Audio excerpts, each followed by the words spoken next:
Philippine की मशहूर अदाकारा कोइनी पेटलिया ने शोबिस की चमकती धमकती दुनिया को खैराबाद कहते हुए इस्लाम कबूल कर लिया। ये फैसला न सिर्फ उनकी ज़ाती ज़िंदगी में एक इनकलाबी कदम है, बल्कि एक ऐसी तब्दीली है जो उनके दिल और रूह में सुकून का बाइस बनी है। कोइनी पेटलिया के इस फैसले ने दुनिया भर में उनके चाहने वालों को हैरत में डाल दिया है, लेकिन ये उनके लिए एक नया एजाज़ और रूहानी सफ़र की इब्तिदा है।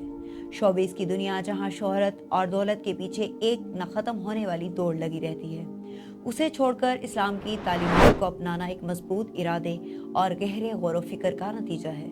उन्होंने अपने इस फैसले को अपने दिल की आवाज़ और सच्चाई की तलाश का नतीजा करार दिया।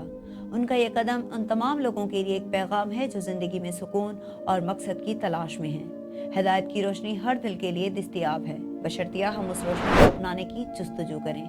कोइनी पेटलिया का सफ़र हमें ये सिखाता है कि सच्चाई का रास्ता कभी आसान नहीं होता, लेकिन ये रास्ता ज़िंदगी में हकीकी सुकून और मकसद लाता है।